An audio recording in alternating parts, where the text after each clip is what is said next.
5 ways you can help combat stigma and discrimination as we fight against coronavirus COVID-19. 1. Educate your friends and family that COVID-19 is not specific to any race, nationality, or skin color. 2. Do not associate migrants with the virus. In many contexts, migrants are healthy and key players in nation building. 3. Remind others that discrimination may lead people to hide their symptoms rather than seek treatment. This puts everyone else at risk. 4. Be kind, considerate, and helpful to others in these difficult times. 5. If you know anyone experiencing symptoms, encourage them to dial 1025 for free.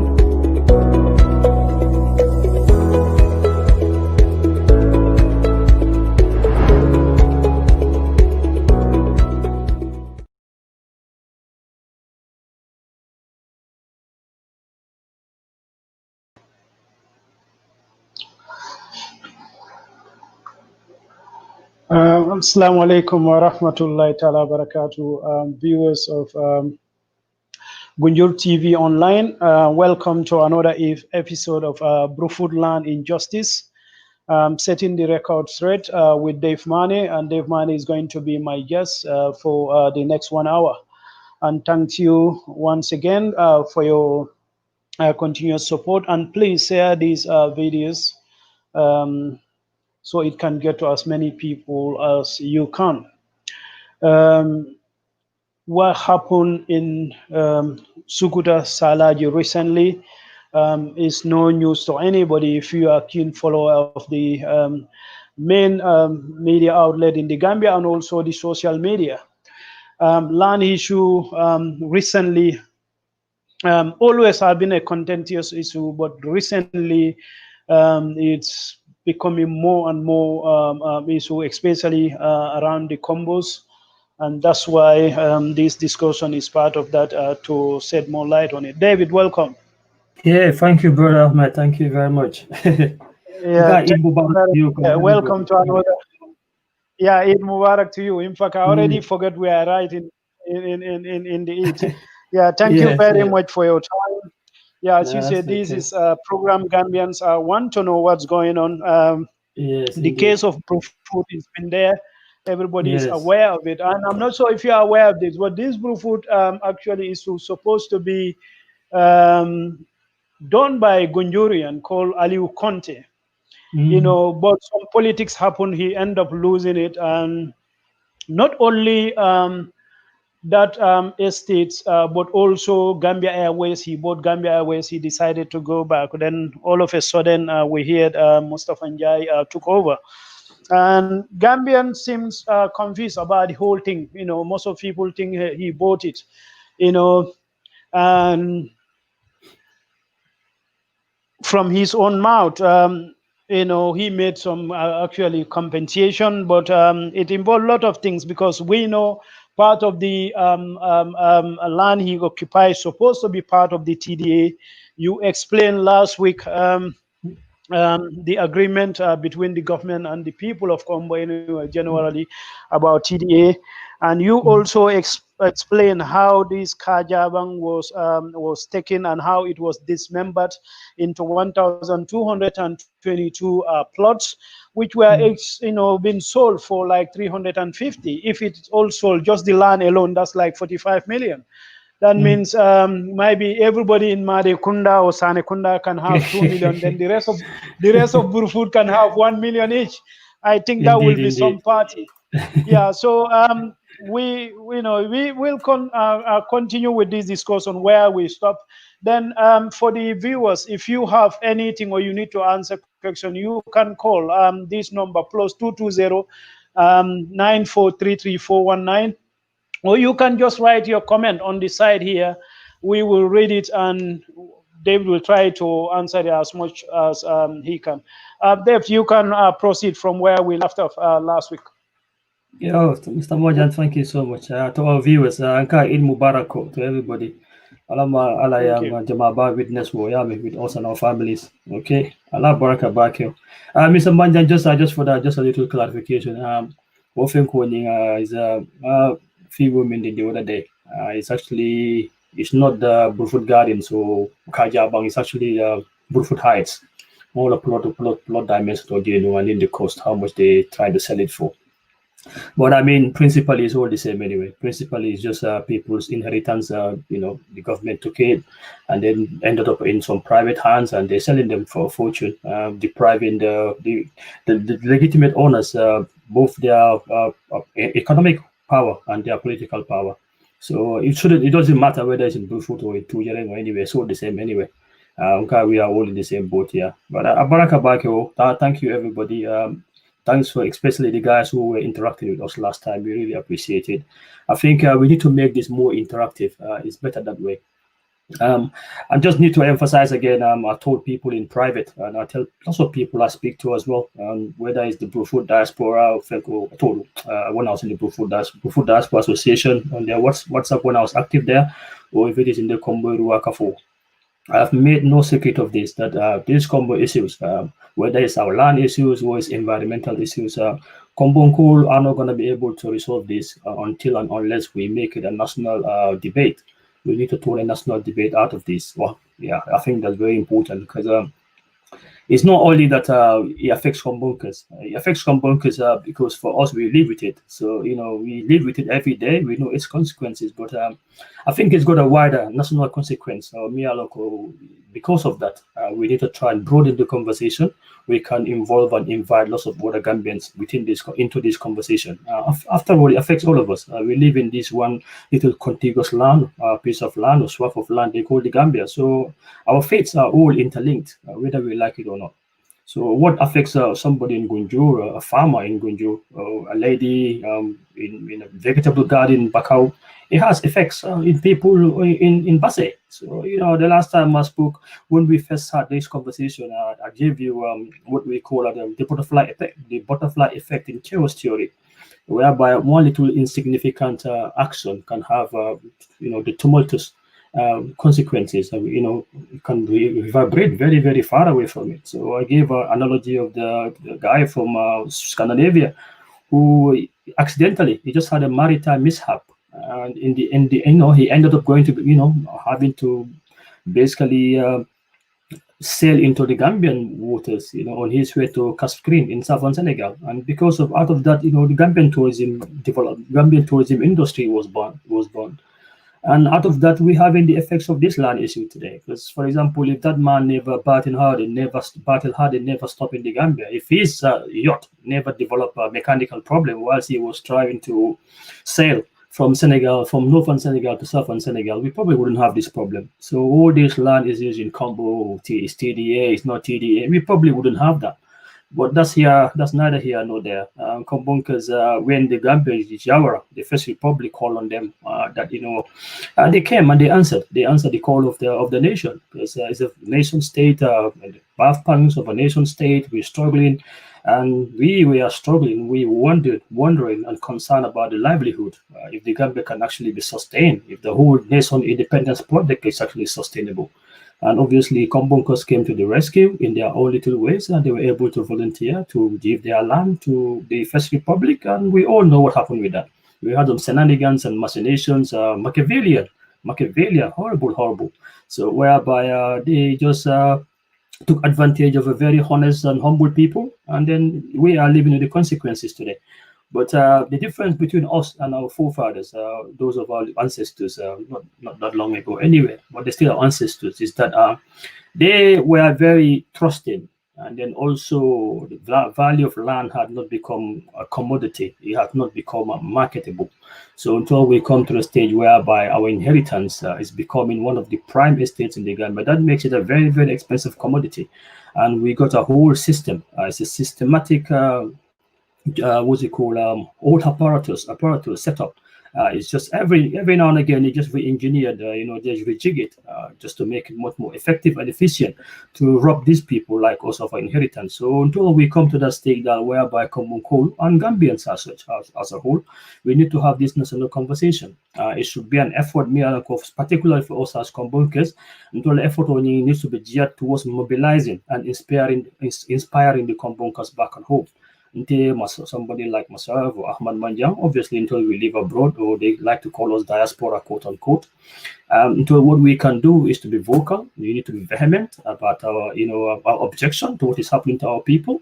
But our people back home as well, especially the young ones, we need to be able to give them this fire, this motivation, so that we can mobilize them, we can make them spirited to go and fight what is their birthright. Because until always a responsibility on us. Because now, if we speak to our granddad or even our dads, they said, "Oh, we did not understand what was happening." Me and you, we don't have those excuses. Anybody like me and you of this generation, we don't have any such excuse. We know what's going on. We need to do something about it. And that's what this conversation is all about. Okay. So yes, so we need to be really stubbornly focused. Obviously, there are some always. It's like any enterprise, any endeavor you go into. Obviously, you're gonna have to face some challenges. But until we just need to focusly remain, let's stubbornly focus on the end game. And the end game is very noble. This is a very, very noble cause. What we on here, the endeavor is very noble. We're trying to reclaim our birthrights. But if it's just more than that, we're actually trying to protect future combunkers for being homeless and economically disempowered and politically disempowered. If you're not economically powerful, you're not politically powerful. I mean, basically, you are game for anybody. People will use you. So untold, that's why people of our generation, especially in me, quote unquote, we are a little bit educated, if you want to call it that. Obviously, we can qualify the education, what it means. It could be, to some people, it might mean certification. To other people, it might mean credentials. To other people, it might mean a whole lot of things anyway. But whichever categorization anybody wants to use as education, I think, I think you can call us educated, because not only because we sat in classrooms and got degrees or diplomas or certificates, but at least we travel. In traveling is an education, because we intermingle with other people. We know how they run their affairs, how the state of affairs are run, from their politics to governance to administration. So that's all education. So we capture and copy the good, the damning, whether it's in America or Saudi Arabia or the US, the good they have. Even us, we can try and copy that, and our people can emulate that back home. I think that's what human nature is all about. That's what the whole human history is based on. Whether you go through the reclamation of the Europeans, whereby they copied from people like in the Middle Ages, you can say people like scientists, most of which were Muslims. They come from places like modern day Iraq, Babylon, like ancient Mesopotamia, and other places like modern day Uzbekistan. And this is where they went to learn science. So that's why you had words like alcohol and others. They're all Arabic words, and they're not only Arabic. Some of those people are Persians, and some of those people are modern days. You can call Azerbaijanis, and then Turkmenistan. Yeah, that's what they were. So, but they had this interconnection as human beings, whereby we always need to learn from each other. We take the good from wherever we are, we export it to where we are, improve our lot. So I think this is what our endeavor also needs to be. Okay, Mr. Manjan. So it's just obviously the immediate problem we have is our economic destruction maybe happen in our community, which affects the whole of the Gambia. Also the disempowerment, we've been robbed of inheritance. But our picture, our conversation always need to be broadened. We always need to broaden it, not to make it just limited to two things. We just need to broaden it, whereby if it's within our means, and we need to endeavor towards this. It's just so that to help our people to change their mindset, that what we are embark on here is just not little short-sighted, selfish, but we are actually looking out for the Gambia, the future of the Gambia, because if we have problems in Combo, like I keep on saying, you can say the Combo is the breathing heart of the Gambia. So if Combo doesn't function for whatever reason, it's going to have a devastating effect on the rest of the country. So I think that's a very long introduction, but I just thought it's important so that we state this once and for all, that this is not just for Kombunkers. If you look at the bigger picture, we are fighting for the whole of the Gambia, really. Yeah, thank you very much, Dave. At least that will give an idea to the viewers what this conversation is all about. And as you alluded to, this is not a combo issue. In our Monday program, last Monday, we have a lawyer here, Mr. Jawara. He said 80% of the calls, Mr. Fati, sorry. Yeah, Fati, yeah, is a grandson to Sadauda. So I remember the grandfather. He said 80% of the calls he is getting now is all about land issues. And his clients stretch up to Woolly. He have people in Woolly, about this land issue. But the difference between Woolly people land issue and that of Combo is that Woolly is between clans. These are between two Gambian families, haggling over land. But in the combos, you have people land being misappropriated by, so-called powerful people who connive with the government to take the rightful owners from their land. In most of those instances, with a very, very, very low compensation or nothing at all. So this is what precipitates these conversations. And we've seen in recent times, these people are trying to construct image of themselves and the whole conversation, what that land is all about. And now we've seen they even into being too nice might be to the security service, which to if you have a rational or objective mind, that it might be compromise in the security service. Because if a businessman, a well-known businessman, start investing on the police, we've seen it with Mr. Jawara, the guy that is mining black sand in the Combos.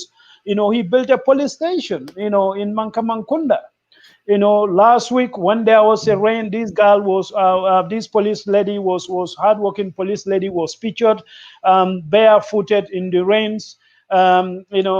It's caused a national outcry, and people dip into their pocket to make sure that her effort is compensated. But then we see a powerful businessman, taking picture with the police, coming with these rain boots, and we think that need to be counted, and how these lands were acquired, if the locals were properly compensated, and if not, what are they doing about it? I think Gambians people need to do. So it's about Brufut we are talking about, but this is a combo issue. This is a Gambia-wide issue. So Dave, can we and also the viewers, if you have any issue, because when we talk about land, that's what everything happen on. That's where our forests are. That's where we live in. It's our immediate environment. So this is all encompassing. So if you have any comments, please call +220-943-3419, or you can just type in your comment in comment section. We will read it.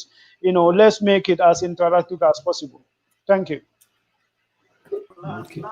Yeah, Mr. Manjang, thank you so much. Yes, I think there is a corruptibility factor there. I think we've got this has been in the Gambia for a long time. Even to Jawara's time, we were very young, but you can see we have these people want to have this perception or this image of somebody being very benevolent.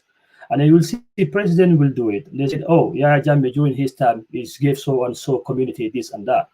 And so gave this and that and to that person. Because what it does, like, it makes people very corruptible. I mean, if an individual can stand and want to give to government bodies, I think that's a very terrible thing. I think that is a culture, tradition, is taking deep root in our community. I think we need to try and do away with it. And you do away with these things by having solid government, institutions, whereby it shouldn't be necessary for a lady, a police officer, will having to actually be doing her job, putting herself at her health at risk. Because if she have to be forced to stand in the rain, I didn't see it because I'm not a keen follower of social media, unfortunately. But if she had to stand there and has to be forced to wear to be barefoot in the rain, and then whatever consequences that could lead to, that is a failure of our department. It's a failure of our ministry. So I think until we try and fix those fundamental problems, all the rest are just cosmetic. It's like, for example, you have a deep seep. Instead of properly digging out, I mean, you can always use this analogy of cancer anyway. You have to go to the root of the cancer, otherwise it's always going to grow back again. So that is poor governance. That's been in the Gambia for a very long time. The other day, whereby people cannot still make the distinction between what is government and mansaya. So that is a problem where Mialanka started with the First Republic, unfortunately, and it's a culture Gambians will need to try to do away with. But I know there will be objections and there will be resistance, because if you got to remember, 99% of our people are quite poor.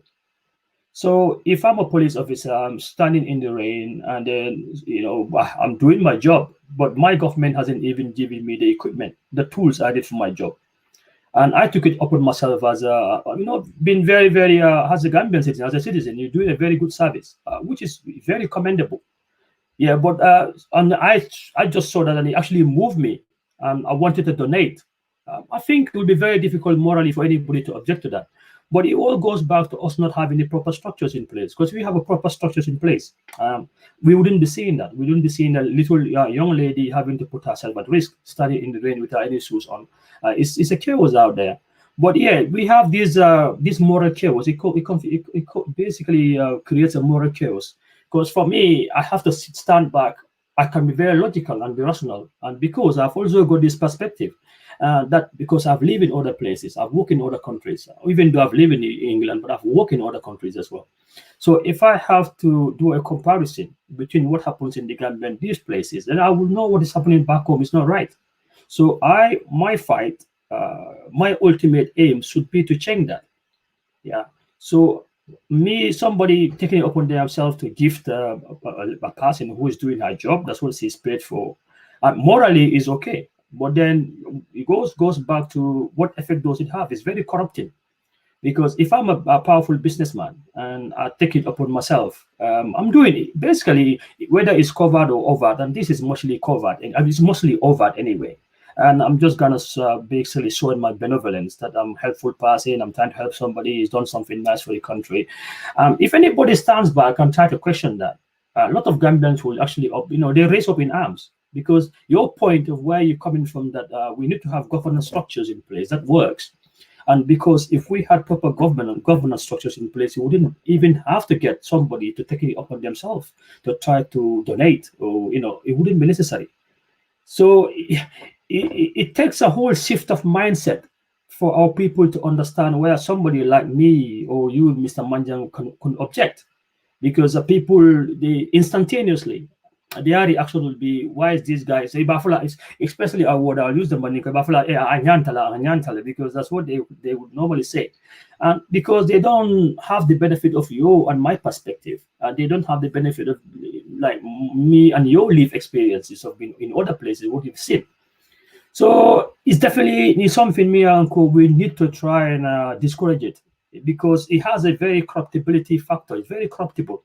So first, let's say, as an example, I'm a rich person, and then I will just use this lady. Let's use this lady because it's a very perfect example. It's very legitimate as well. So I took it upon myself to donate her whatever, RAM or shoes or whatever. And then I also went to her department and donated whatever it is to the police forces. So if I do something wrong tomorrow, I break the law, what happens then? Is it like scratch my back, I scratch your back? Or one good today is for another good tomorrow? Yeah. So that's why people, if in the UK, that will be illegal here. It'll be illegal to give anything to the police officers in this country. It'll be illegal because you're trying to corrupt them. It's actually a law against it here. They will lock you up for trying to they call it bribery. Yeah. So, but to us, it's all got back to our culture, because you got sociology here as well. We got sociological factors to put into consideration. We got cultural, we got religious factors. Islam, Muslims are meant to be benevolent. We're meant to give to people who are less fortunate than ourselves. So, but when it comes to building the state, to build a proper functioning state, that's why you need to put religion to one side. Otherwise, you have a problem. Because when the morality and legality clash, and where do people make the distinction? It's a major problem. So for me, I think it's basically it's an overt and covert influence peddling. That's what it is. It's a behind the scenes meddling. Just scratch my back today, and tomorrow, I'll scratch yours. To me, that's what it looks like. I am fundamentally very, very vehemently against it. I think it's very corrupting. It has a very corrupting influence on our people. and it basically it destroys the foundation of a proper functioning state. If that is what we want to build in the Gambia, it should be legalized. It should actually be illegalized. It should be illegalized. The police should be able to look after their staff. Whatever ministry they come under, I don't know, Ministry of Justice, or I don't know whichever ministry they come under, that should be their duty and responsibility to provide the tools their staff, their personnel need to do their job properly, not some benevolent individual give it to them, especially like we said, if it's got a corruptibility influence, their corruptibility factor there. So we all need to look out for that. Yeah. Yeah, thank you very much, Dave. Coming back to this Brufut land injustice, you corrected the plot you've shown is about Brufut Heights. But legally, you know, we know these things happen over 22 years. You know, at some point, the guy was not even here. But right now, what is the family doing to make sure they have these lands back or they are properly compensated? Well, there are distinctions here, because like even what Kajaban farms don't belong to only Manikunda. They probably had the biggest swap of land there, but it didn't. The whole lot don't belong to them. It belongs to Sanikunda as well. And like I was telling you the other day, within the Manis themselves, Manikunda themselves, we have various kabilos. You got the big Manikunda umbrella, then you got the Manikunda Ba and Fode Kunda, Fase Kunda, where we come from. You got Sukutanding, you got Almami Kunda, you got what's it called? You got Buja Kunda. So they're various Manikundas as well. So getting all those people together to try to fight a lawsuit, it's not impossible. But you got to understand it's just like anything in life. Any community you go to, people got different priorities. You might have people who are very happy to be monetarily compensated. Somebody like me, I will even never entertain that, because I know the value of land. I live in this country, and I know what people can do in this country. Their families, clans in this country, they own their land for 900 years, since the time of what's it called? This king called William the Conqueror. William the Conqueror, basically, you know, it's called the Doomsday Book. So it's 900 years ago, 1083, I think it was. So basically ask for them to do the cadastral survey, the whole of the UK, to see who owns what land. So since those days, they had the register, the Doomsday Register. There are families in this country, they own their land for 900 years. So the same thing I want on my land. I don't want to sell it to anybody for $1 billion. So if the rest of the people in my family want to sell their land, then, you know, we have different, what's it called? Our aspirations are completely different there. So I don't want to sell my land, because there's no amount of money on this earth you can pay me for my land, because I want it to remain in my family for generations, forever and ever, like people in England are able to do to theirs. But anyway, coming back to the specific case, yes, there was a court case. Actually, maybe I should be able to do some. Let's try. Can we try screen share again? Yeah, sure. That will be brilliant. I think last one was very good. Okay. Yeah. So, guys, we are talking about Brufut land injustice, you know, and setting the record straight. If you drive along the Combo Coastal Road, you will see the Brosubi, you will see Brufut Gardens, you will see Brufut Heights, you know, these indigenous lands. But during the dictatorship, they end up in third parties' hands, which they end up developing it. But, you know, the youths, you know, who, you know, naturally more aware of their than their parents or their grandparents, you know the values of lands, and, you know, they're not happy how these lands, you know, change hands, you know, from the indigenous people to these business people.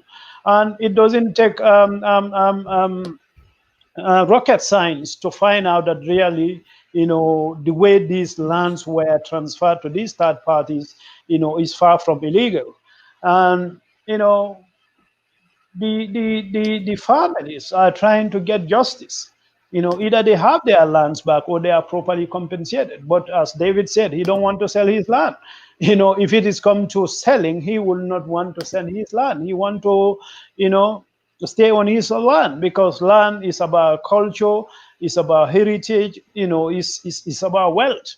It's like you inherit a herd of cattle from your great parents, but all of a sudden somebody came, you give and said, okay, give this herd of cattle to an individual for this specific amount, which you don't even have a say in it.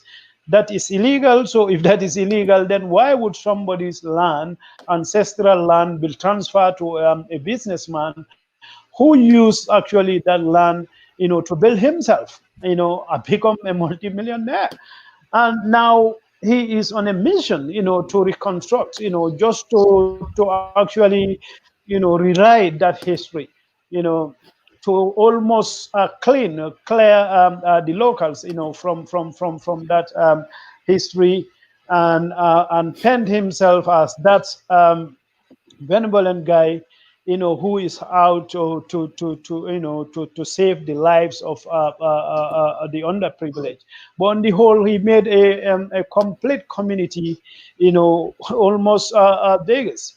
So if you have any issue to do with land, especially in the combos, the numbers to call is on the screens here.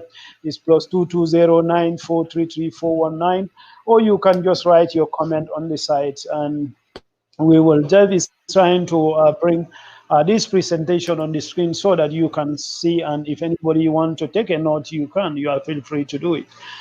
So yeah, thank you very much. Yeah, we can see it, and if we have the full screen, that will be brilliant. Or it's only this one. This one is in portrait form anyway. So is it in portrait format? Can you see it? Is it any good? Or? Yeah. No, it's not readable. From my end, it's getting smaller. It's not readable. Maybe the original. Yeah, because basically, what happened?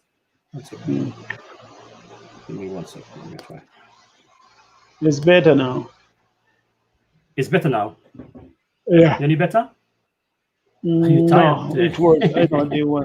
Yeah, it's getting smaller. I think if you put it in presentation mode, it was in presentation mode, right? Probably will be better. Okay, give me 1 second. I'll stop sharing. Yeah, so guys, this is about Brufut land injustice. That's what this conversation is all about. How those beautiful estates you've seen, if you drive along Brufut, the hotel, in fact, we don't talk about the hotel, how that end up with that person. Might be someday we will talk about that as well. But these were didn't make any difference. Not much. I think it should be okay. Yeah, if they are landscape, they will be bigger. But these particular ones are in so that's why there is a problem with them because basically these are code. You can just talk us through them. Yeah, that will be fine. Yeah. Yeah, basically these are code files, and obviously they have to be scanned in. So they got to scan them into what's it called, into PDF files. So that's why they're slightly difficult to present properly, unfortunately. Yeah. Yeah. But let's see what we can do. Might be able to change it.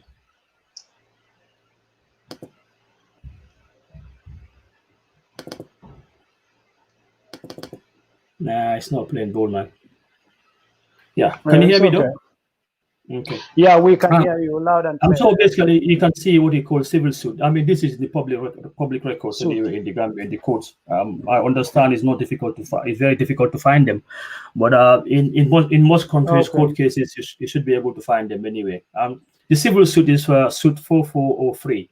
I don't know if you can see anyway. It's just in the High Court of the Gambia. Civil suit 4403. We can see it. Okay, so it just says the plaintiffs, Kejara Manneh and Kajali Manneh, for themselves, and the members of the Manneh Kunda Kabil of Brufut, they are the plaintiffs, and then TAF Holding Company Limited is the first defendant, the Secretary of State for Lands is the second defendant, and the Attorney General is the third defendant. So basically, these two elders, unfortunately, they've both passed away now. May their souls rest in peace. The Kabilo basically nominated them for them to represent us in And their argument, they had a writ of summon. The writ of summon was like they basically asked the first defendant, the second defendant, third defendant to come to court over the land, because we thought our land was stolen away from us illegally and we wanted it back. So that's where the case was. It never ended. The court case never ended, obviously, because that's during Jammeh's time. People in my family felt that, the lawyers actually advised that it would have been next to impossible to get any justice in Yahya Jammeh's time. So then, obviously, when Yahya Jammeh left, obviously we got a new government, and there's been a lot of things happening in the Gambia. So we wanted to give them some time. But then, to be honest with you, I just thought that personally, and I vocalized this, and I spoke to people in my family about it. This land issue might just affect for specifically us and the Sani people in Brufut, but it's a whole national conversation that needs to be built on the back of this. So that's why I made no secret of it. Make sure that I go out of my way to either write in the newspapers in the Gambia or to speak to people in the background. Ordinarily, I'm a very private person. But I have this understanding, I have this very strong conviction that these issues, they didn't happen out of a vacuum. And for us to fix them, first, Gambians need to know about it. It's very important because they'll understand the gross injustice that happened. So I've been embarked on that crusade, if you want to call it that, since then. So the court case itself, to go to court for me, because I'm sure, like Lawyer Fatih said here on Monday, Mr. Manjang, I'm sure you can recall, these court cases, they take a very long time. Yeah, so it's something whereby I can start this court case and then my daughter might have to end up dealing with it, and which is not a problem. She's only 10, she knows about it already, and because I inform her to know that this is her inheritance. So if that is not around today, she needs to fight for it. She's got a little sister who is only about 6 weeks old, but she also will know this anyway, because this is going to be intergenerational. Nobody's going to take my land from me. So that's why going to court is not actually, it is no need to rush. Because before we go to court anyway, there will be some legal cases, precedents already happening anyway. So it's no rush. But I think what is important, and I want to put emphasis on this, is we need to have put these issues in the court of public opinion. I think that's very important. So that's why it is there. So you and I, we might be on one side, or the people might be on the other side, but that's perfectly okay. We are big enough, or we are mentally strong enough to understand and to accept it. That not everybody is going to see it from our point of view. That's perfectly okay. But as long as we are having these conversations, we're not going to make any progress. Yeah, because we got a whole sector of our community in the Gambia who don't want us to have this conversation. If they have their way, we would not have this conversation. So we're talking about this conversation. You can see the reaction. The reaction is like people they're going into overdrive to create this myth.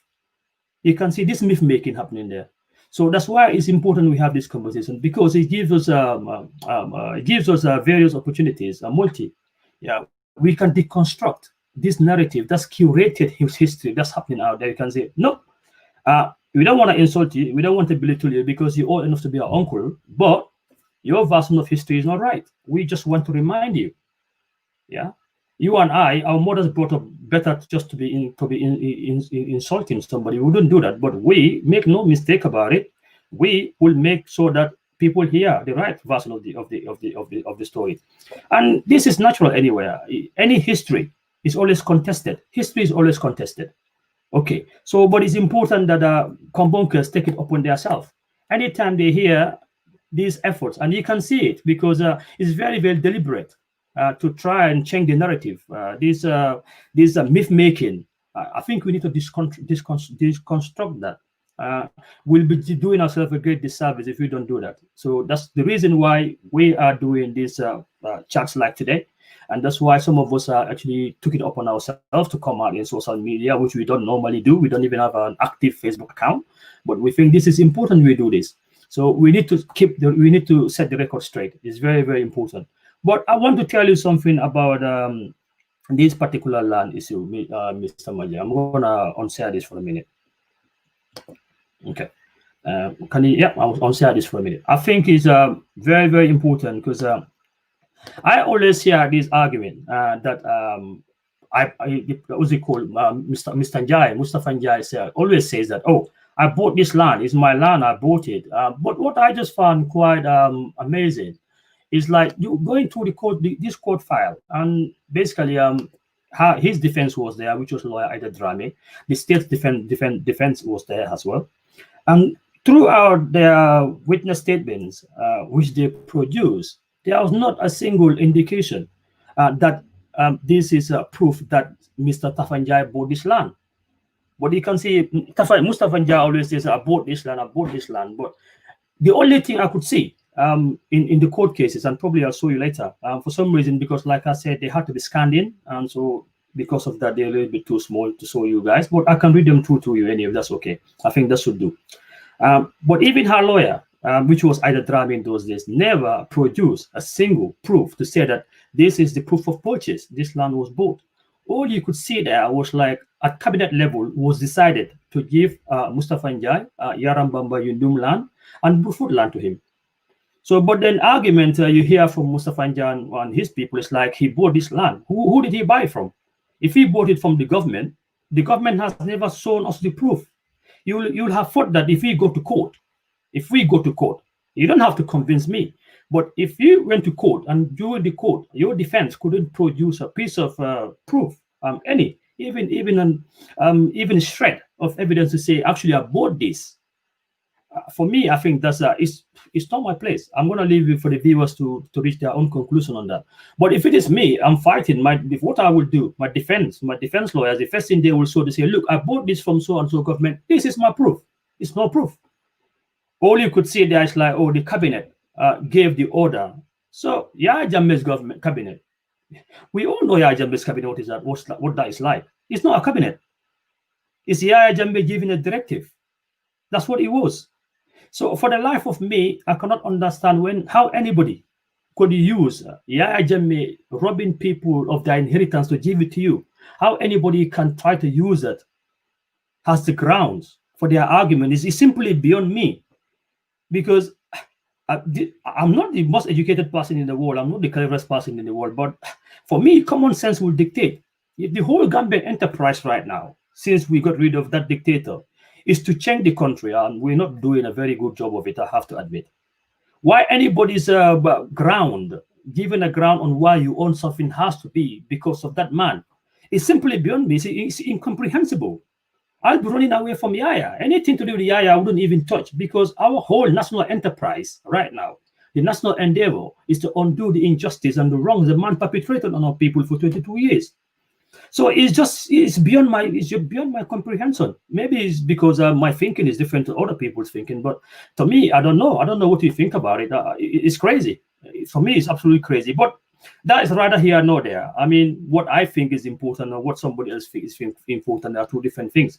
But if we have to go back to the law, like I'm saying again, if your defense lawyer and the state's defense lawyer cannot produce a shred of evidence to see this was bought, no proof of purchase. So to me, it's like what I've always suspected. Yahya Jammeh went into collusion, and Mustafa Njai used his Banjul connections. Really, there's no other way about it. We're not being anti-Banjulian, but it's important we say this, and we're not going to shy away from this. There is a network with people of Banjul and Banjul origin, and they school the rest of the country, and we're going to say this. It doesn't mean that we are promoting sectionalism or regionalism. It is the truth, and it's important. And what's his name? There's this economist. I used to work at the World Bank. There was an audio from him in the week. What's his name? Njai? Is it Njai? Something Njai? The economist in the Gambia. I can't remember his name. God help me. It's Nyanjai. That's it. Nyanjai. Okay. Yeah, Nyanjai did an amazing work. And I'm not just been opportunities and pouncing on that.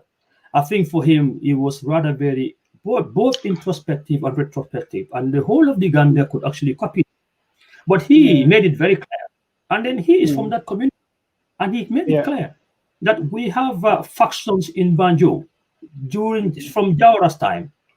They are always there for the benefit of themselves, but not for their state. So Mustafa Njai used the same connections to rob our people with Yahya Jammeh. That's the truth. There's no proof of purchase.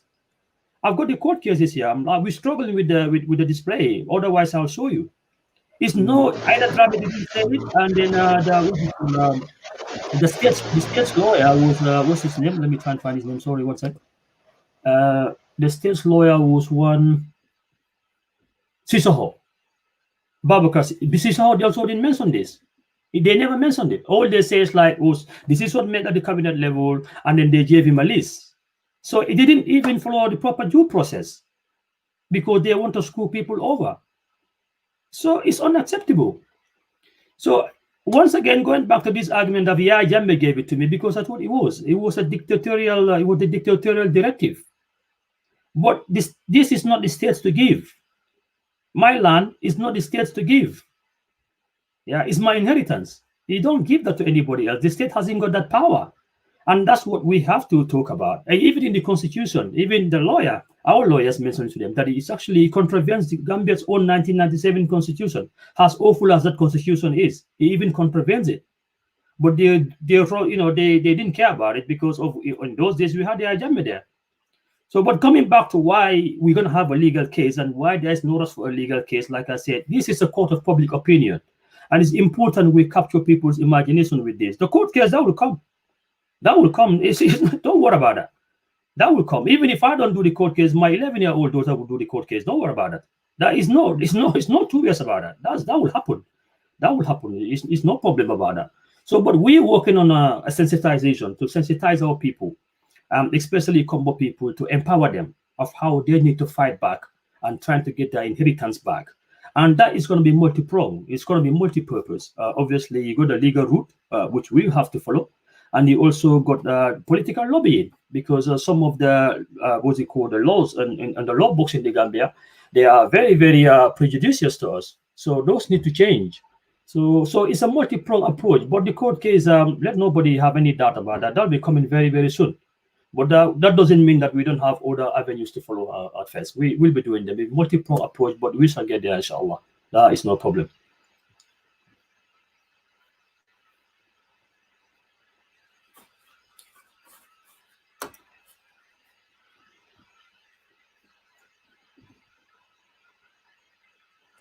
Hello, Mr. Manjang? Hello?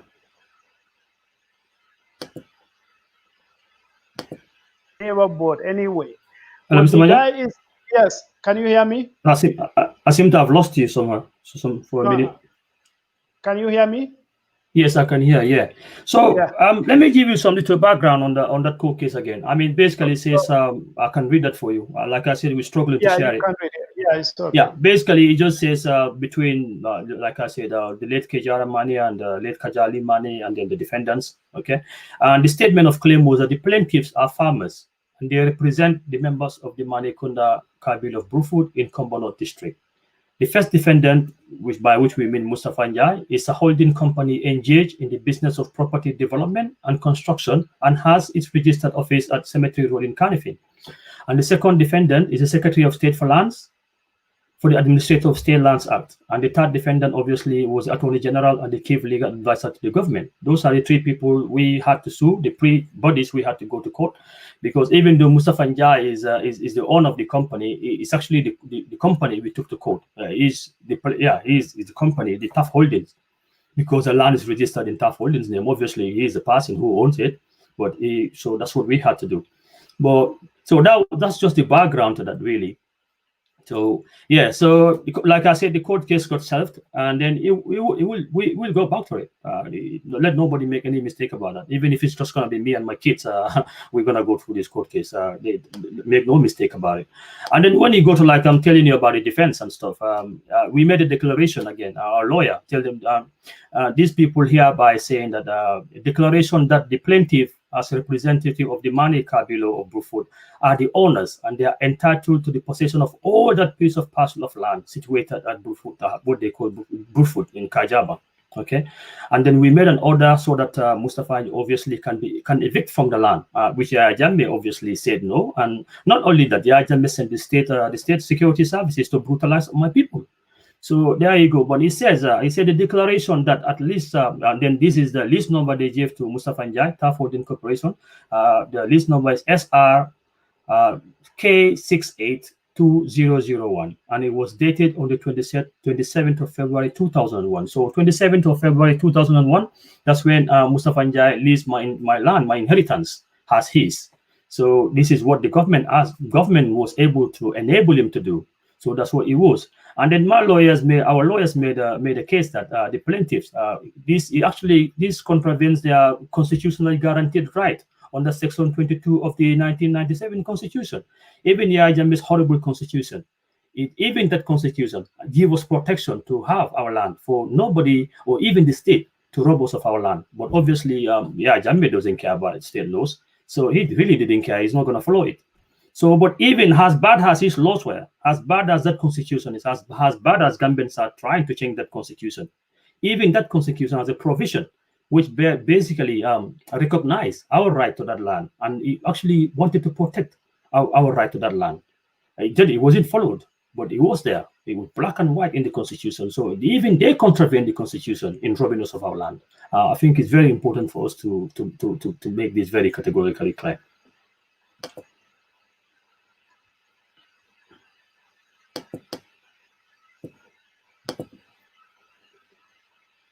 Can you hear me now? Yeah, I can hear you clearly. Okay, so again, like I keep on saying, if you go back to the defense, on the defense side, we have affidavits. One of the affidavits, the guy who gave it his name was Manneh. Unfortunately, he shared the same last name with me. Well, there you go. You can choose your family. So Manneh was Deputy Permanent Secretary at the Department of State for Locals and Lands, and his argument was that the area described as Brufut, known as Kaja Farm, fall within the area which is called the State Lands Act. But then again, he argued that it was in the TDA. So they argued about the TDA, and when it's convenient, they run back to the State Lands Act. So basically, they just want to justify something they cannot justify. So legally, it's very convoluted. But like I said, they didn't think that people are going to fight back. They thought that we're just going to accept our fate. That is not going to happen. We're not going to accept our fate, because if the state cannot protect my right, my property, my inheritance, the least the state should do, what the state should not do, and we should not accept the state to rob me of my inheritance. If the state fails in its duty to protect me and what is mine, well, the least the state should do then is not to obstruct me from trying to get that justice for that land. So this is where it boils down to. That's the moral issue there, but it's also a legal issue. So the moral issue, that's why I'm saying we are in the court of law, but the court of public opinion. So it's on the basis of that we have these kind of discussions. But yeah, it's important to hear what Manneh had to say. Deputy Permanent Secretary, the Department of State for Local Government and Lands. Like I said, he could be my family. It's actually my family, you can say. He's from Sukuta. So if it's Manneh, Sukuta, we are family, it's my blood. So unfortunately, that's the way it is. But we don't have to deal with him as a person. He represented an institution, he represented the government. And it's the same argument I try to make to people when it comes to the guy from Gunjur, what's his name, Mr. Sanyang. I told them, Mr. Sanyang is our brother, whether we like it or not. That is not something we decided. Allah made that for him and us to be combo brothers. So he's our brother, but he also seemed to have a duty, a responsibility to the government he serves.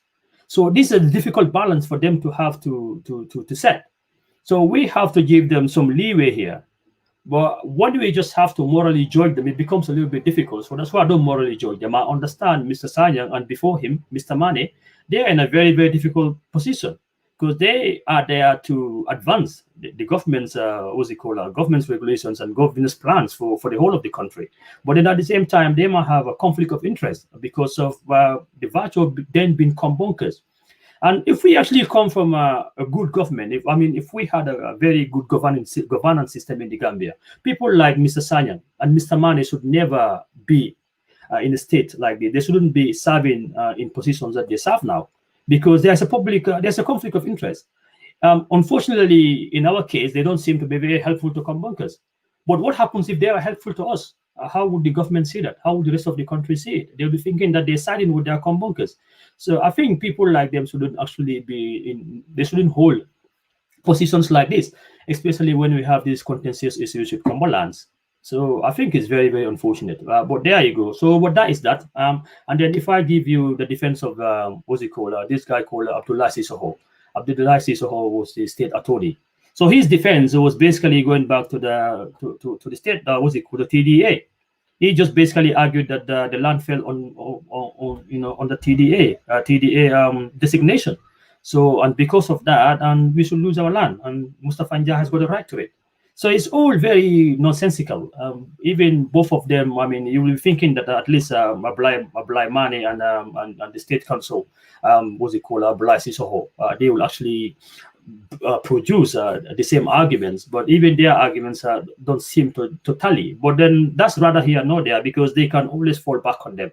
So that's not a problem. It's either one argument or the other, and sometimes they can combine the two, because like I said, you didn't have people who wanted to fight them, who are very willing to fight them, and then obviously they also had you can say our people's lack of education, certification, even understanding the legal text.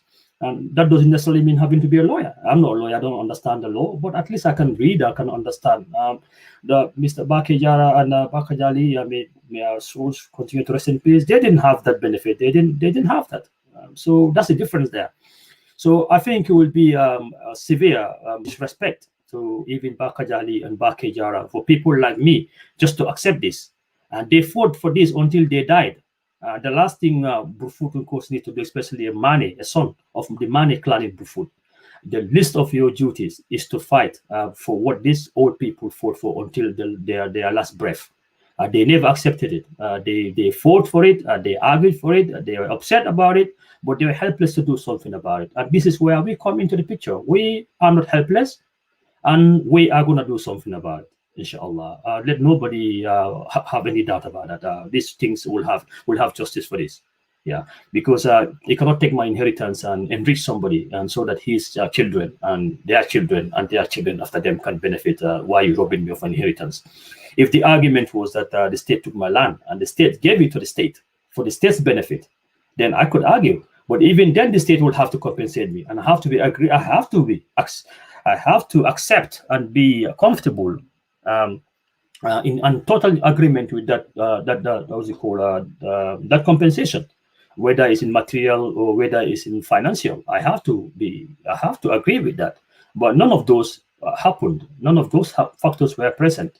So I think it would be a serious miscalculation if anybody thinks that whether it's Mustafa Njai or some of his cohorts in the media think that they can say whatever they want to say. They can say it, that's fine. But if the truth is the truth, and we got the court files here. So if Mustafa Njai want to, he has objections what I'm saying, he want to refute them, I can tell him they are here. His own lawyer, the Dramis words I'm using here. So that's fine. And I've got Abdullah Sissoho's affidavit of statement here. I've got Abdullah Manneh's statements of affidavit here. So that's what we're going on. We're not going by hearsay. I'm going by what my people told me, what I know, and I'm also going by what is in the court cases, what is in the court file. So it's no lying about it. We're not going to lie about it. We have no need to lie about it, number one, because it's no argument about not owning the land anyway. There's no argument about that. The argument is like the state took it from you. But it's no argument, no coherent argument to say that it doesn't belong to me. That hasn't come anywhere. So we are under no pressure, no stress to have to lie, or to have to curate this create this memory of what happened. We have no need for it. It's not necessary for us. It's just as simple as that.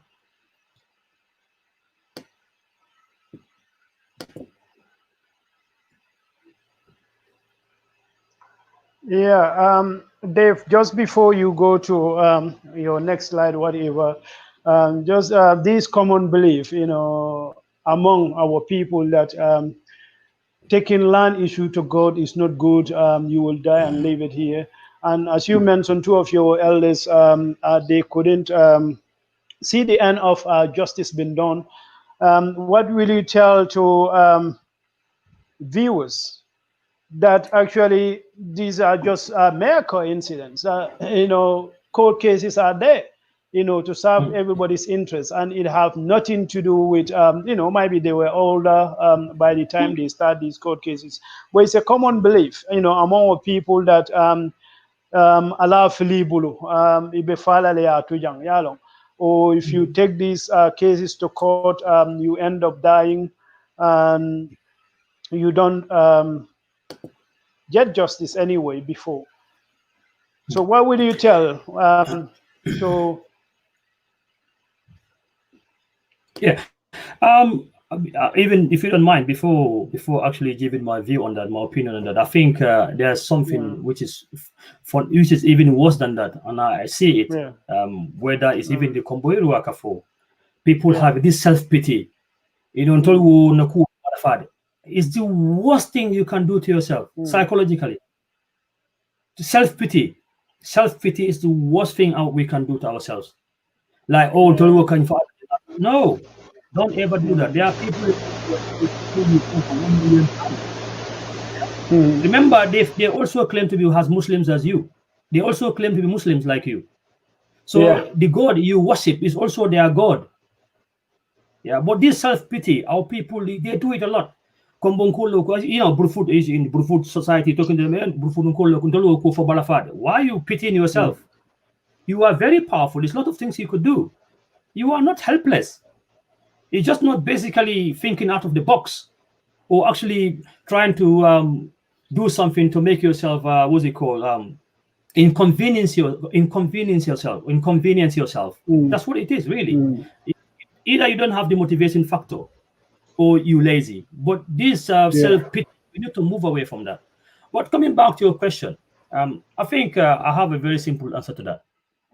If I'm a Muslim, I'm a practicing Muslim, okay, and I believe in that everything that is happening to me is already been written before I was born. The day I was going to be born, it was written. The day I was going to die, and the method I'm going to die is written. So why would I be worried about going to a court case over land, especially something that belongs to me? I am not an Islamic scholar. I'm not going to pretend. I hardly know enough surahs to pray 5 days prayer for my 5 daily prayers. So let's move on. I'm not even going to pretend. But the little thing I can know from common sense, I think even Islam would not have any objection for people to fight for what belongs to them. I doubt that very much. I'm not an Islamic scholar. Like I said, I hardly know enough. Surahs to do my 5 daily prayers. So it's no pretense here to know Islam. But I don't think any Islamic scholar will tell you that Allah forbids you to fight for justice. No, I think that's the whole essence of Islam, is to fight for justice. I think that's the whole essence of the Prophet Muhammad sallallahu alaihi wasallam and his his group. I think that's what it was. Omar and others, Omar bin Khattab and others. I think they were fighting. It's not only to force people into Islam, but also to bring justice. So I think we need to move away from that. But it all goes back to having this belief that if everything's predestined, why am I worried about going to court over land? Yeah. The two elderly gentlemen, they were old enough. I mean, nobody's old enough to die, you can say. But I mean, if you go to a certain stage, it's natural to expect those people to die rather than, let's say, me or somebody else, even though it's not predetermined. But you can say by natural law of how our body biologically works, the older you are, the closer to death you are. That's just the way it is. So I think they've lived a very useful life. Though they are all two people. When I left the Gambia, I was relatively young, you could say, but I left them as very strong pillars of our community, and they died that way. So I think they live a very honorable life. And then the fight they started, it was a very honorable fight. And it makes it a duty and responsibility for people like me to take the fight on. It will actually be a great disservice and disrespect to them for us to sit back in Manneh, Kunda, and Brufut and say, oh, it would be a great disservice. They were the head of my Kabilo. They were close to their death. They've lived meaningful lives. They contributed to our community. But they saw that fit that to fight injustice. And they were able to put their heads on the line. This is Jammeh's time, by the way, where the soldiers will come and brutalize these people. But they thought that it was necessary for them to volunteer, to put themselves at risk, to fight for what is theirs. They're not doing it for themselves, they're doing it for me and people behind me who are going to come after me. So it'll be a great disservice for people from my clan to sit back and just let this go. It will never let go. As long as I'm breathing, I can guarantee you this will not stay this way. That one I can guarantee everybody that I can guarantee anybody, as long as I am living. No. We have to, this thing will be resolved. We have to get justice for this. We'll get our land back. And sometimes people have this argument, oh, the facts on the ground have changed. Now there are buildings there. I don't care what you build there. You can build a story building to the sky. It's my land. You take it off. I didn't give you permission to build there. It's actually stolen property. You're squatting on my land legally. It's a squat. So you got to take it off. It doesn't matter where you build there. It doesn't matter the size of the structure. You have to take it off. If you've only built there for the past 17 years, it belonged to me for over 150, 170 years. Who's got more right to the land? Me or you? Who's got a structure there for the past 17 years? How can you have right over somebody who owns it for 170 years? Where does that work? It doesn't work. So it's unacceptable. And then going back to people like Mustafa Njai, yeah, it's important. Because normally I don't actually name this guy's name. I always say this person. But I'm going to name this guy because there is disrespect from him. And then we're not going to disrespect him, but we're going to show him he's met his matches. We're not going to underestimate him, but I think he will be doing a terrible, terrible mistake if he underestimates us. I can guarantee him. He'll be doing the terrible mistake if he underestimates us. Either our resolve, our determination to see justice. If he underestimates that, he'll be making the worst terrible mistake of his life. I can tell you that. But let's go back to Mustafa Njai. You and I, when we think about land and when we talk about our land, our inheritance, it's very, very deep, because our families have owned it and they've developed it and they've worked on it for generations after generations after generations. So if you got somebody, let's say, I'm going to use Mustafa Njai, the guy who come from Banjul. So his ancestors don't have any land in Banjul. They come from Senegal, his ancestors. So maybe in Senegal, his ancestors might have got land there where they probably respect people's cultural right to land. But as a Banjulian, he didn't have that deep root there. So my feeling about our land, he doesn't share that with us, because that sentimental value is not there. Because he doesn't look at the land and think of, oh, my forefather 10 generations ago was building on this, was farming here, breaking his back. No, his forefather was in Senegal. Okay? And that's not to say that he's not a Gambian. He's Gambian as me. But it's a historical fact. So my sentimental, the sentimental attachment to the land in Brufut or Gunjur or Tujereng or Sanyang or Sukuta or other Kombunkers, Mustafa Njai doesn't say that. He came from a tiny island in Banjul. It was given it was sold by Kombonka, the king of Kombo, to the British. Yeah. So people came from Senegal to live. Some of the people came from Senegal. Obviously, some came from other places. But there are a lot of Senegalese who came there. And it's a Banjulian who told me this. I'm happy to tell his name. He's my friend, Njok Malik. He's from Banjul. But he told me when they sold their land in Senegal, in Dakar, that's where his grandfather come from, coming to Banjul. He told me they got compensated. This is over 17 years ago when this happened. He's a Banjulian, Njok Malik. He's my friend. So there are a lot of people from Banjul I know in this country during the struggle trying to get the Ajami out of place.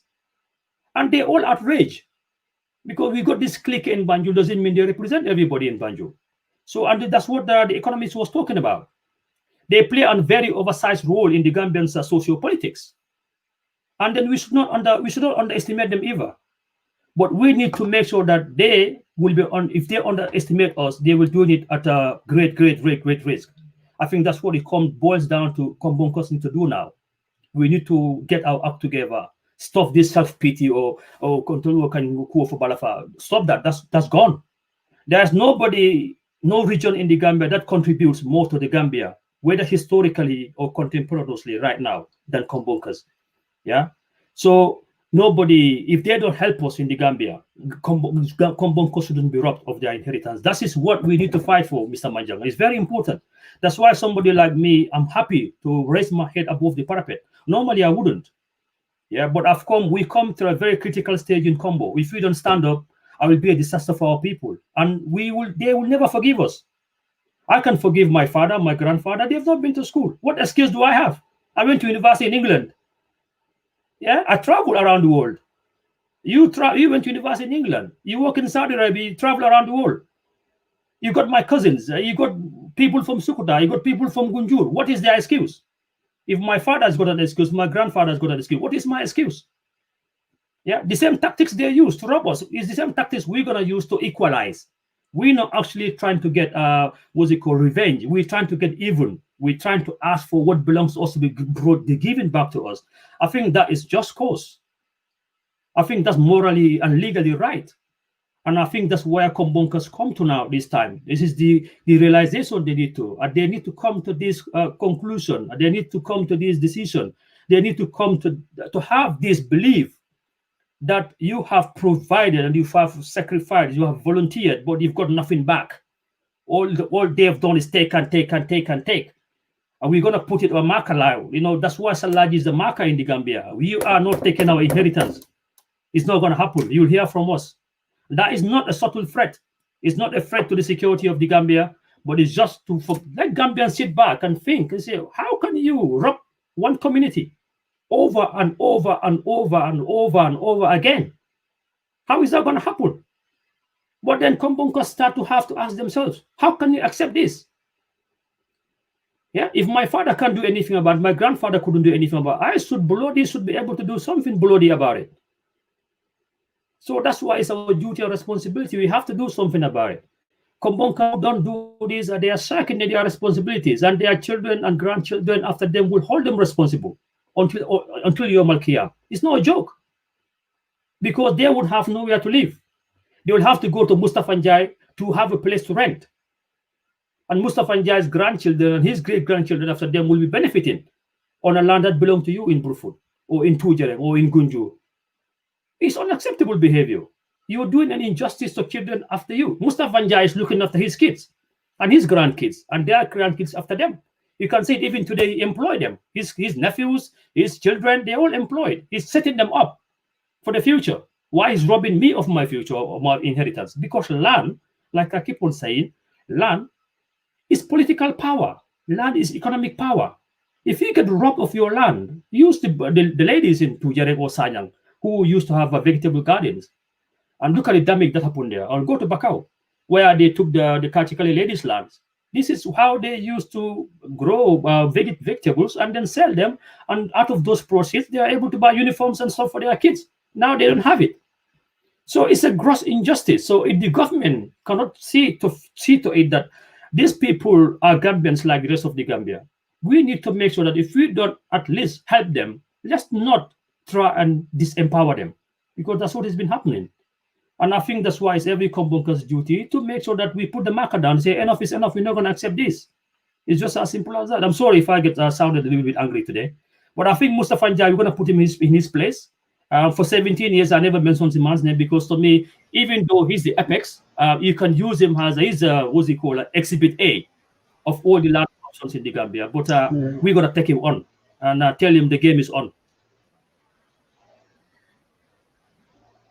Yeah, so basically, Dave, we still have like 7 minutes. But what I want to, just to round what you've been just saying, that Islam come to fight injustice. So, you know, where are we basing our argument that land is not worth fighting for? That's the most self-defeating statement that can come from anybody. Yeah. Land is everything. You build your house on it. You sleep on it. Anything is all about land. Without land, there will be no earth. So this is the one thing that everybody need to fight for at any level. And as Kombunkers, you know, like as David said, you know, we can forgive our fathers and forefathers, but it's about time, you know, our generation sit our parents down and explain to them the value of these lands, that we cannot let them, you know, just sell them like that.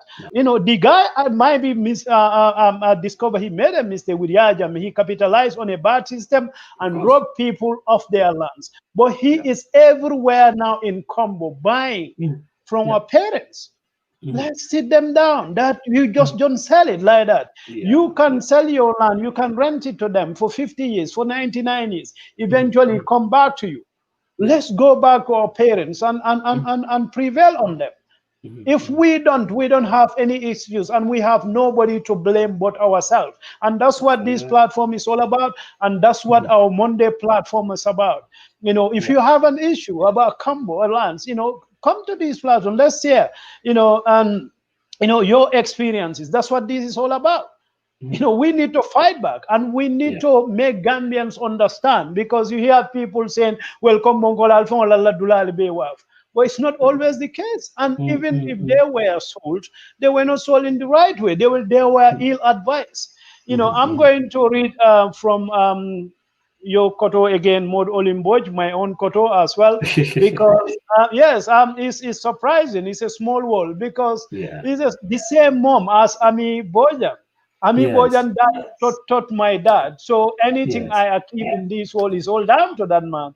He's the sake of my dad. And the guy, I'm going to use this opportunity to give 2 minutes to him. That guy is a revolutionary. He was thinking well ahead of his time.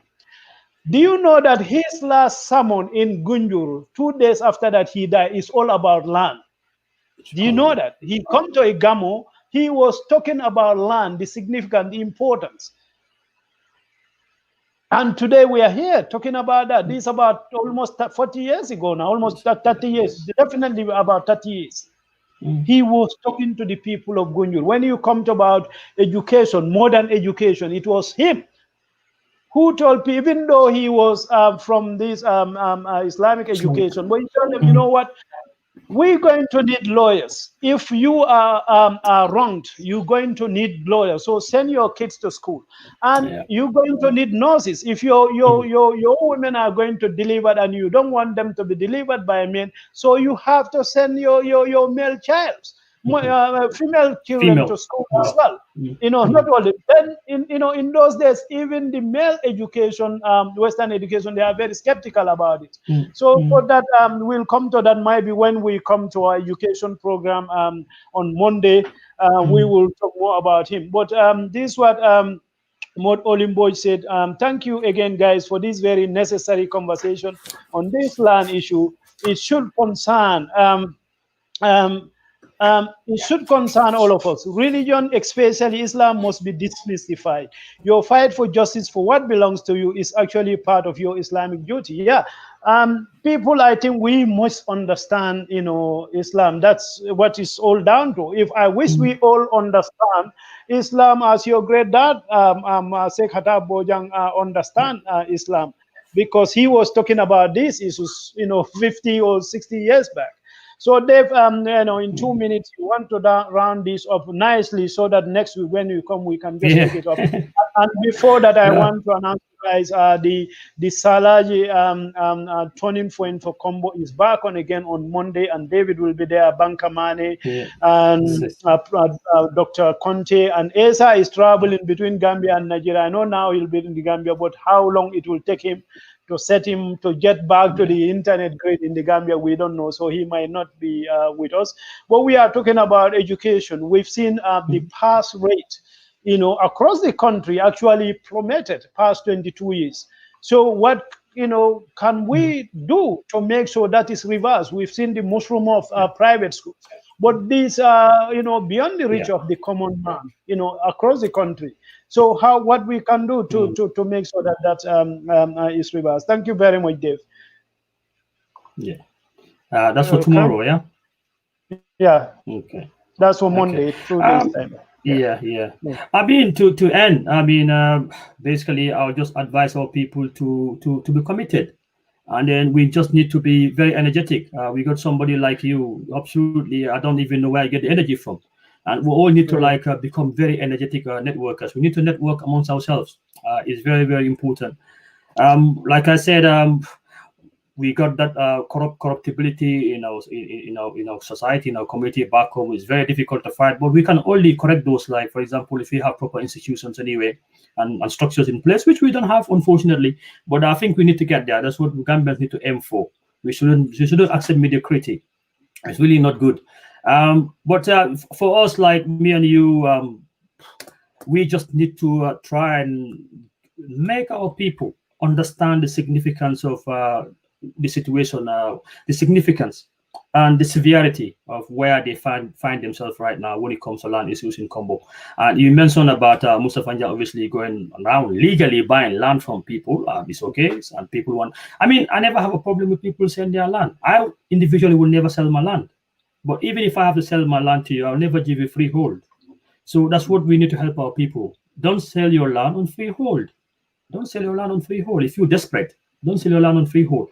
And then this distinction, I think once made this in one of my open letters I sent in the Chronicle in the Gambia.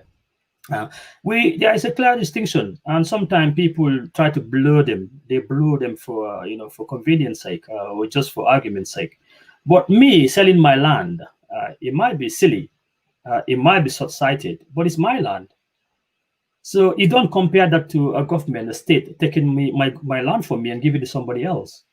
So you can't even compare them. So if I have it my way, and the same thing goes for you, Mr. Manjang, so nobody in Combo will sell their land, but their economic reality and mine and your economic reality and our parents' economic reality might be completely different. And they should also have the right to sell their land. It's their inheritance. Yeah, well, as long as you said they are informed and they are educated, that they actually got options when they sell their land, I think that will help them. So things like organizations, associations like Combo Wakafo, if we do the social community help, I think we should also help our people to understand the value of land, and especially that they have options when they sell it, that they shouldn't give anybody freehold on their land. I think that's important. But I'm gonna end on this. We need to network a lot more.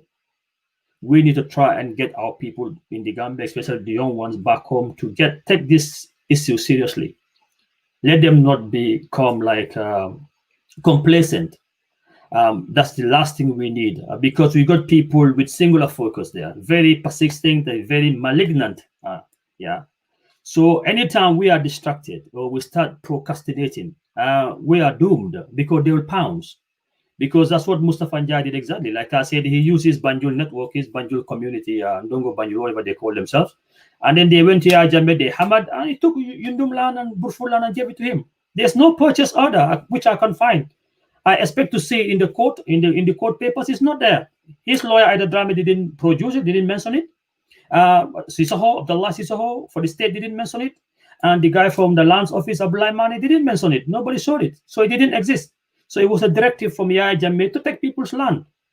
So that's what it is. But our people need to understand, and they need to appreciate that we are at a very critical juncture in Combo's life, our socio-political life. We have to correct the wrongs that happened previously. Otherwise, we are screwed. So I think on that note, I think it sounds very bleak, but it's not bleak. We just have to do the corrective actions we need to do. There are corrective measures we can take. It's never too late. We have to come together, and we understand this is a Combo fight, and it's a Combo fight that makes it a national fight, because Combo is the beating heart of the Gambia. So we need to be given the respect that we deserve, nothing more than that. We are not more important than anybody else, but we know that, and nobody can argue that our contribution to that country, no other area does. That's just the truth. So give us, even if it's going to be proportional representation, I mean, by benefit alone. If I contribute more, I think it should naturally, it should be natural justice for me to have more, for me to be given more. But we just seem to be taken from us and nothing given back. So that's why we need to push back. So Salaji is to happen at a certain time. I think it's very unfortunate, but that's what happens in history. You go throughout history, whether it's wars in medieval times, something terrible happens and people correct, and then they improve themselves from it. So for us, the Salaji is the turning point. So from there onwards, screwing Combo up is going to stop, and only we can do that. We had a lot of momentum, which we lost, unfortunately, but we can rebuild this momentum. But categorically, to be clear to Gambians, the state, our land is our inheritance. You're not going to take our inheritance. If you don't give us, you don't help us, don't take it. And we're not going to accept you to take it. I think those days are over now. Thank you very much. Molbe kontana, mbodwala molbe salola, almana salisiala, mbodwala molbe alasijadi kenda molbe la, mbodwala molbe kombonkola, aningambian kolbe. And so I appreciate and I understand the situation I'm into right now. And today I spoke a very bit fast, and I was a little bit very energetic today because it come to that stage. I got a little bit angry. Nyanjoli, you can try and keep a cool down sometimes, but sometimes come to a certain stage that it just bubbles to the surface. So I'm gonna be that work at that anyway. Despite all my efforts, man, I just kind of got too heated up. But there you go. We appreciate this. This is going to be a continuous national conversation. We are not sectionalists, we're not regionalists, but we just need to know that we are on our own and we have to fight. And there are people in the Gambia who will fight with us. And there might be people from Banjul, there might be people from Kiang, there might be people from Badibu, they might even not be Gambians, but they understand what we're fighting for and they know it's just, and they'll come to our side. But we need to get our act together. We need to organize ourselves properly, and we need to move, and we need to make a very firm statement, and it needs to be there. It needs to be very, very visible and very vehement that we mean business. Don't touch our lands. Allah Barak. Yeah, thank you very much, Dave, for that passionate presentation. We appreciate your time, and I believe the viewers and the message is getting across, even though we've been here for only a couple of weeks or whatever, but this is going to continue. And if you are affected, you are welcome, to share your story. We have to speak in one language. For people of Brufut, they will always get, but if Brufut come together, the entire combo come together and fight a cause, definitely whatever that cause is, we will overcome it. Thank you, Sidi Ajata. We really appreciate your time. Modi Olimboj, and Ibrahim Aswani, Musu Manjang, thank you all very much. We come to another end of this. Sexy Dia, we're going to have you here next time, inshallah. Thank you. Okay, Mr. Manjang. Thank you so much, everybody. Yeah, thank you. Thank you. Really appreciate it. Thank you. Bye.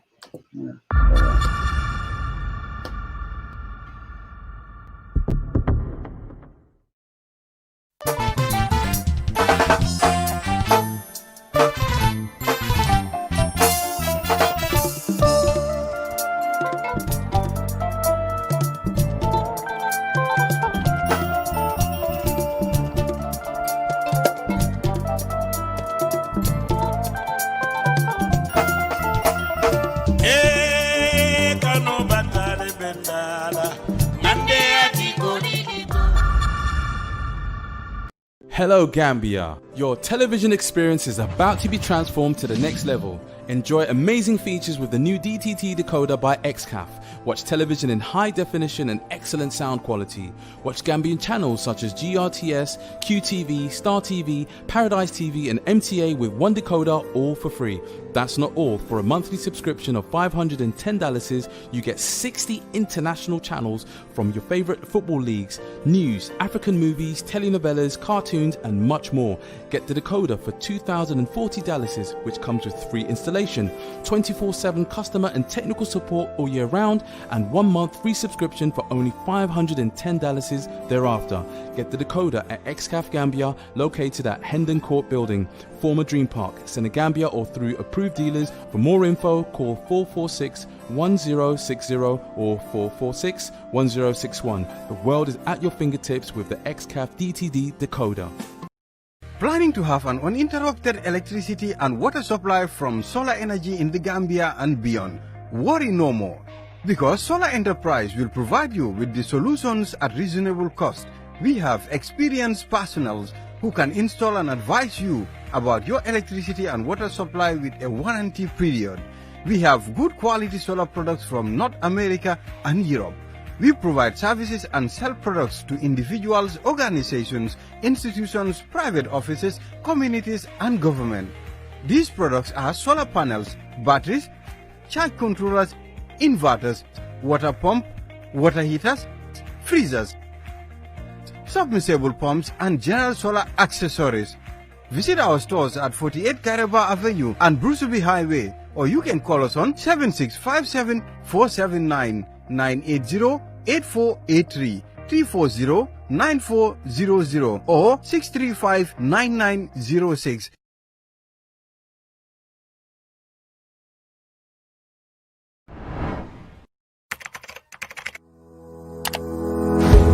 Here are 5 ways you can help combat stigma and discrimination as we fight against coronavirus COVID-19. 1. Educate your friends and family that COVID-19 is not specific to any race, nationality, or skin color. 2. Do not associate migrants with the virus. In many contexts, migrants are healthy and key players in nation building. 3. Remind others that discrimination may lead people to hide their symptoms rather than seek treatment. This puts everyone else at risk. 4.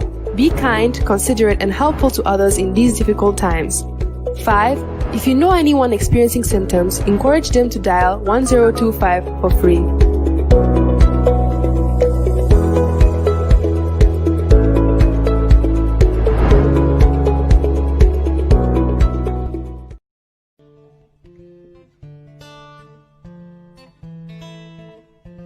Dear friends of the Gambia, greetings from your destination of choice, home to the island of Kunta Kinte and known for over 500 exceptional bird species.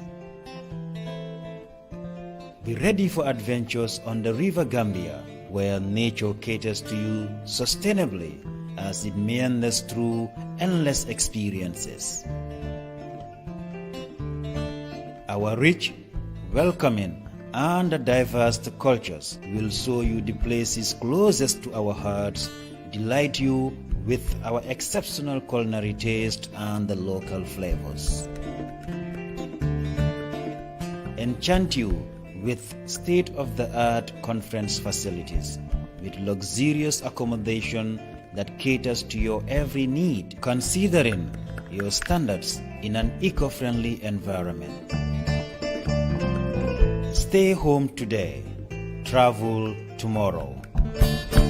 We look forward to welcoming you all to our golden shores once again.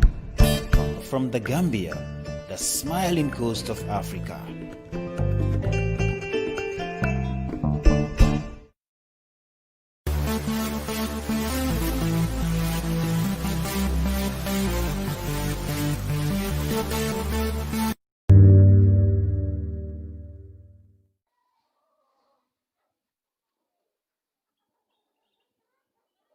My name is Babukar Ikamara. I'm from Gunju. Started poultry farming in 2016. I then named my poultry after myself and my mother, which we both have B as the starting of our names.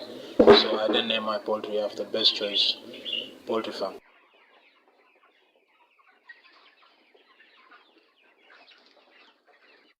The reason why I start poultry farming is as a result of seeing other young people doing something great for themselves and also for their country, employing other young people and giving them a hope that actually motivated me quite a lot to also do something in my country in terms of food self-sufficiency.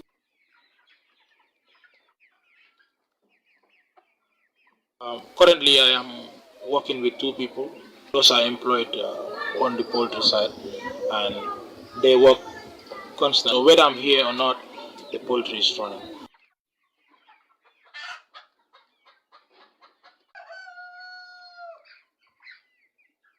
Initially, I had a lot of passion to further my education and have my degrees in the areas that I studied, which is business. With this, when I started with the first batch in 2016, that was 33 small chicks of broilers. Then that 33, I started with them in my personal bedroom. I raised them in my bedroom and I slept in the parlor, and I still have a memorable pictures of all those things. And after that, I sold the entire batch with the 33, so I got like almost some couple of thousand. And by then I had a half scholarship to one of the Asian countries in Indonesia to study business and administration. The dream was halfway through. I got the visa and to travel. I couldn't have a ticket. I struggled quite a lot. I couldn't have it. So I said, well, that might not be my destiny. So I have to drop that and then continue with the poultry farming. So I then tried to raise some capital and get some more chickens and then brought them up, sell them, multiply. This thing get growing.